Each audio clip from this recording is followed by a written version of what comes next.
Hello students. जैसा कि मैंने आपसे पिछली क्लास में कहा था कि आज मैं आपको इलेक्ट्रिक स्विच पढ़ाऊंगी, तो चलिए शुरू करते हैं।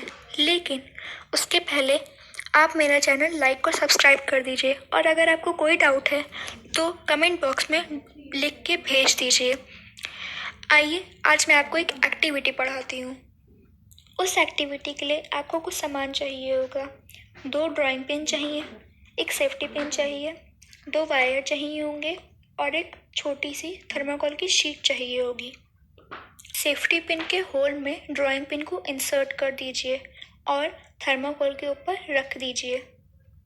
फिर एक दूसरी ड्राइंग पिन लीजिए और उसको सेफ्टी पिन के ऐसे साइड पे रखिए जो आपकी सेफ्टी पिन को वो टच करे। और इस बात का ध्यान रखिएगा कि आपकी सेफ्टी पिन अच्छे से मूव कर पा रही है। फिर आप कोशिश करके देखिए कि आपकी सेफ्टी पिन ड्राइंग पिन से जुड़ रही है कि नहीं। अगर आपकी सेफ्टी पिन दूसरे ड्राइंग पिन से जुड़ रही है और बल्ब ग्लो कर रहा है तो उसे आप इलेक्ट्रिक स्विच कहेंगे। अब चलिए एक इलेक्ट्रिक सर्किट बनाते हैं। उसके लिए आपको एक इलेक्ट्रिक सेल चाहिए और एक बल्ब चाहिए। आप इलेक्ट्रिक सेल और बल्ब को उसके साथ ही साथ जोड़ दीजिए। आप देखिएगा कि आपका बल्ब ग्लो करने लगा है। अगर आपका बल्ब ग्लो कर रहा है तो वो एक ऑन पोजीशन में है और आपका सेफ्टी पिन ड्राइंग पिन से टच है। और अगर वो ऑफ है तो इसका मतलब ये है कि आपका सेफ्टी पिन ड्राइंग पिन से टच नहीं कर रहा है या आपके सर्किट में कुछ खराबी है। आपका सेफ्टी पिन अच्छे से ड्राइंग पिन से अटैच होगा तो वो जलने लगेगा और ये एक इलेक्ट्रिक स्विच कहलाएगा। अब चलिए आपको मैं पढ़ाती हूँ टॉर्च के बारे में।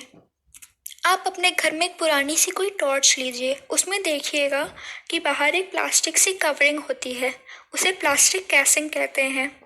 अगर आप देखेंगे कि उसमें एक स्विच लगा होगा, अगर आप उसे ऑन करेंगे तो बल्ब चलने लगेगा, ऑफ करेंगे तो बंद हो जाएगा।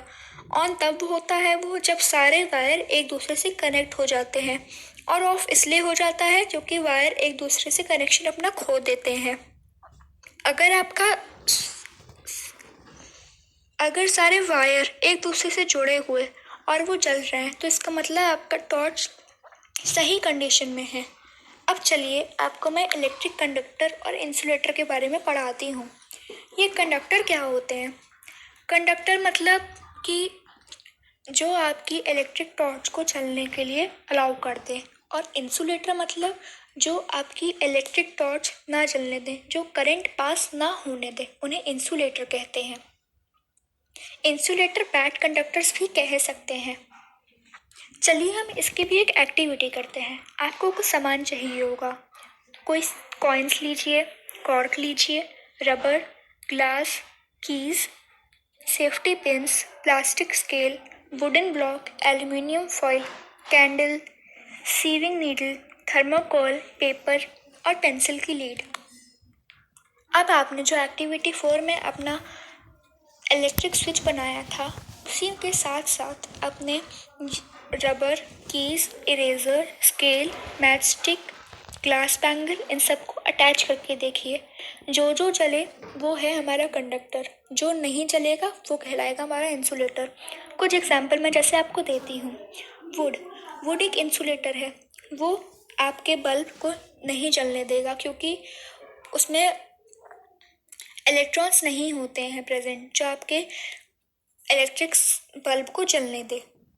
क्या होते हैं? कीज होता है मेटल जैसे आपने अभी वो किया था सेफ्टी पिन का, उसमें आपका सेफ्टी पिन की वजह से आपका बल्ब ग्लो कर रहा था। अगर आप उसकी वजह वुड लगा देते तो वो ग्लो नहीं करता। की भी एक आपका मेटल है जो बल्ब ग्लो करने में हमारी मदद करेगा। जो स्विचेस, इलेक्ट्रिक प्लग्स और सॉकेट्स होते हैं वो सब कंडक्टर से बने होते हैं, और दूसरी ही तरफ रबर और प्लास्टिक यूज़ होते हैं इलेक्ट्रिक वायर को कवर करने के लिए ताकि वो आग न पकड़ ले। सो स्टूडेंट्स, अब हमारा ये chapter electricity and circuits complete हो चुका है। अब आपको अगर इस चैप्टर में कोई भी डाउट हो तो आप कमेंट बॉक्स में डाल दें, और अगर आपको हमारी वीडियो पसंद आई तो लाइक और सब्सक्राइब करें और बेल आइकन प्रेस कर दें ताकि आपको आगे हमारी वीडियोस जो आएँ उनके बारे में पता चल जाए। Thank you.